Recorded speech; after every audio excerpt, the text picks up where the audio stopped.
Saudara-saudara kekasih di dalam Tuhan Yesus, puji dan syukur kepada Tuhan. Kita dapat bertemu lagi di dalam acara Renungan Harian GP Kris Pangkal Pinang. Sebelum kita bersama merenungkan firman Tuhan ini, mari kita berdoa mohon pertolongan Tuhan. Bapa di dalam surga, terima kasih kami diberi kesempatan belajar firman Tuhan.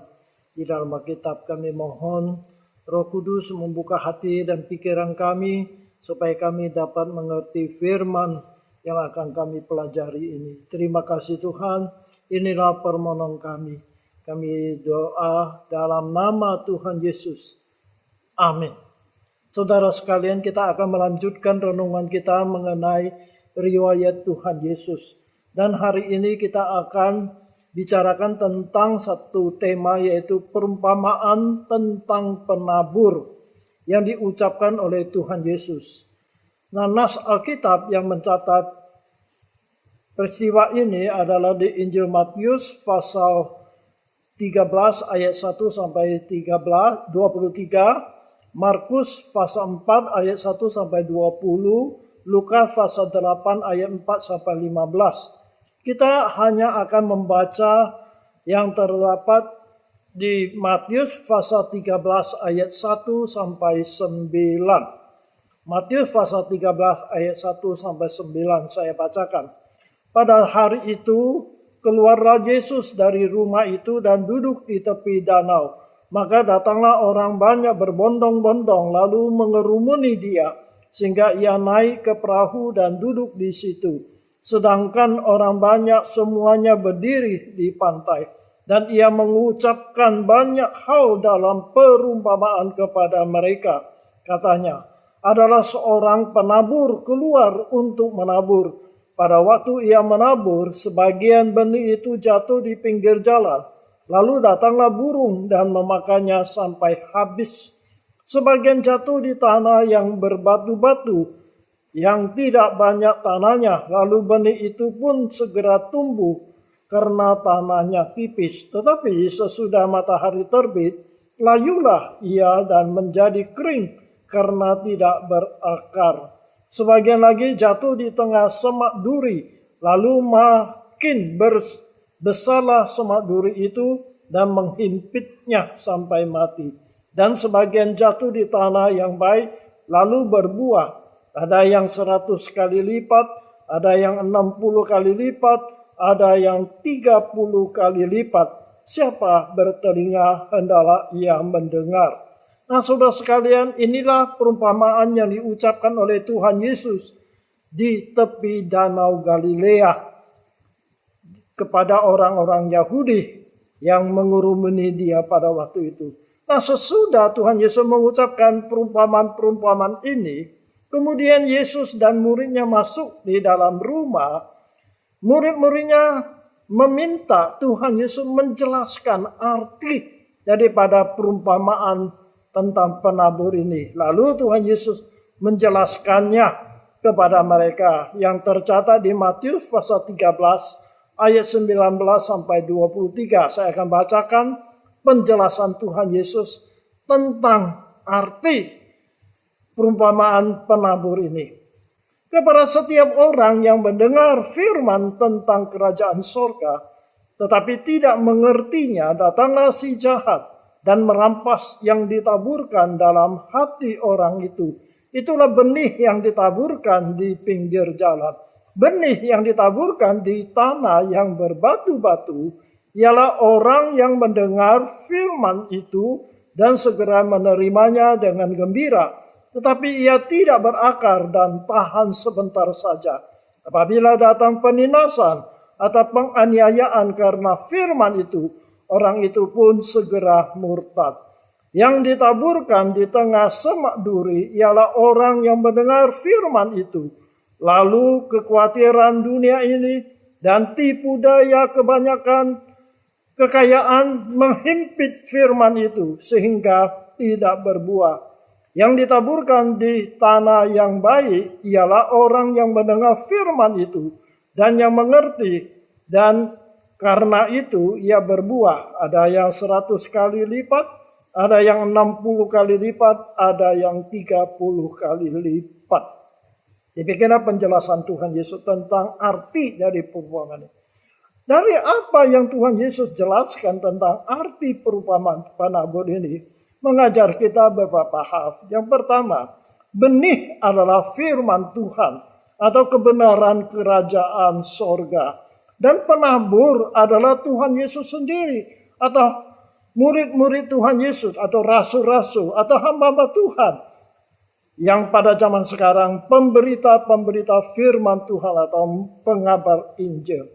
Di sini dijelaskan ada 4 macam respon manusia ketika mereka mendengar kebenaran firman Tuhan atau Injil Tuhan ini. Yang pertama adalah orang yang mendengar kebenaran firman Tuhan tetapi tidak mau percaya. Hati mereka itu menolak apa yang disampaikan kepada mereka. Hati mereka itu keras menolak. Jadi benih itu yang jatuh di pinggir jalan. Kemudian datang burung makan habisnya. Jadi itu kelompok orang yang keras hati. Seperti orang-orang Farisi, ahli-ahli Taurat pada zaman Tuhan Yesus. Sampai sekarang juga banyak orang yang demikian. Ketika mereka mendengar firman Tuhan, Injil Tuhan, tetapi hati mereka keras. Mereka menolak, tidak mau mengerti. Akhirnya benih itu tidak masuk di dalam hati mereka. Inilah kelompok orang yang menolak firman Tuhan. Sehingga firman Tuhan, kebenaran kerajaan Allah tidak dapat tanam di dalam hati mereka. Lalu yang kedua adalah benih yang jatuh di atas tanah yang berbatu. Bertumbuh tetapi akarnya tidak dalam. Terjemur matahari akan layu dan mati. Ini adalah kelompok orang yang mendengar kebenaran firman Tuhan atau Injil Tuhan. Mau menerima, mau percaya, tetapi imannya tidak teguh.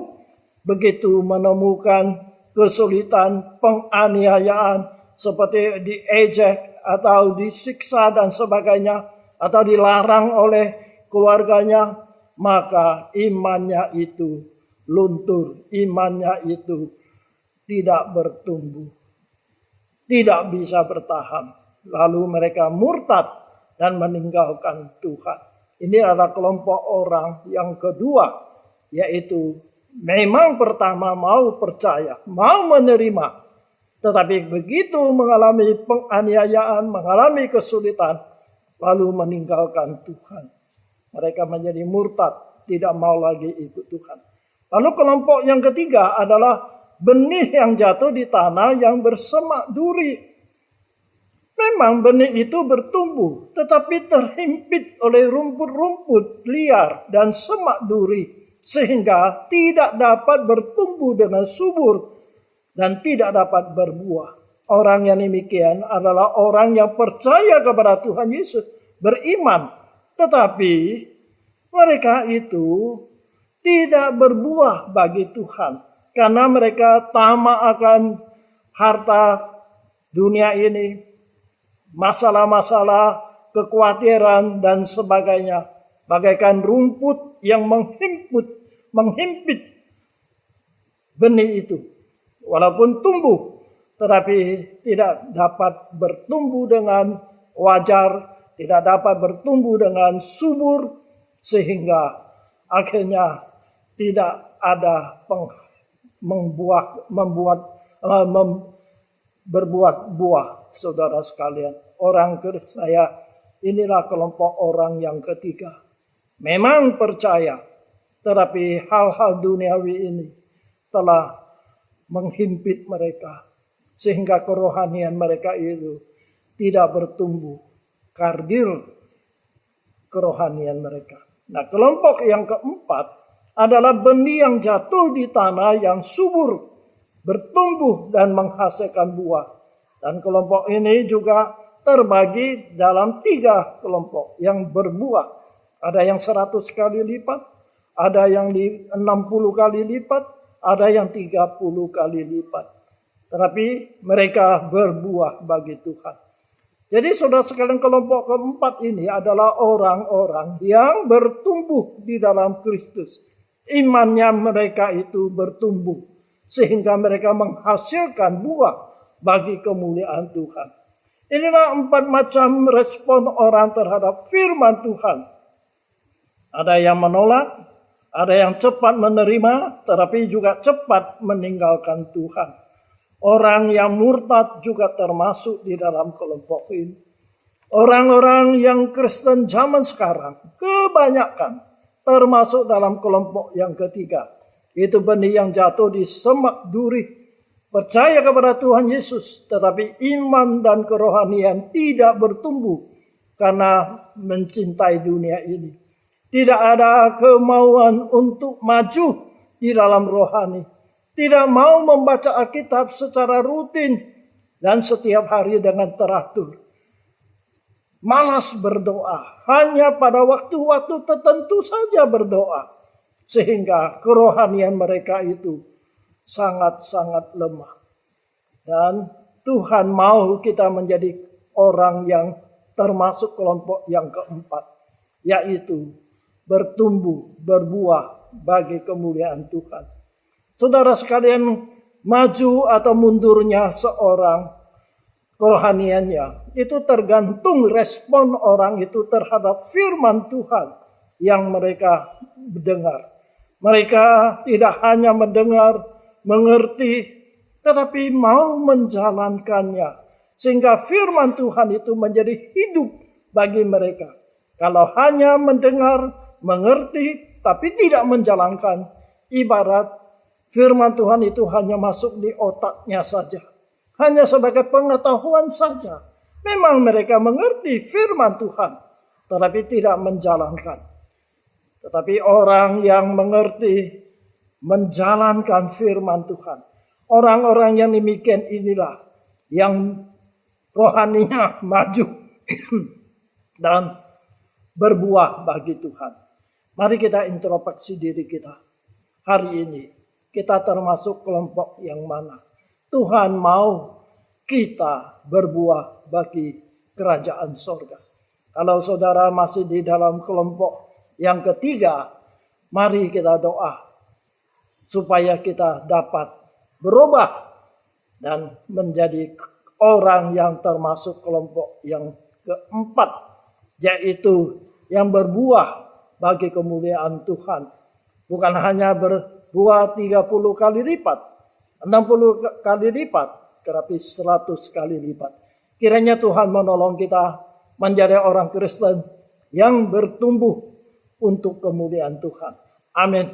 Mari kita berdoa. Bapa di dalam sorga, tolonglah kami bagaikan tanah yang subur, yang menerima firman-Mu, kebenaran-Mu. Bukan hanya kami dengar mengerti, tetapi kami menjalankan firman-Mu dalam kehidupan kami. Bagaikan benih yang jatuh di tanah yang subur, bertumbuh dan berbuah bagi kemuliaan Tuhan. Ya Bapa di dalam surga, inilah permohonan kami. Tolong kami ya Tuhan, semasa kami hidup dalam dunia ini, kehidup kami ini boleh memuliakan nama Tuhan. Boleh berbuah bagi kerajaan Allah untuk kemuliaan Tuhan. Terima kasih Tuhan. Dalam nama Tuhan Yesus kami berdoa dan terima kasih. Amin. Kiranya Tuhan berkati kita. Sampai ketemu lagi pada kesempatan yang lain.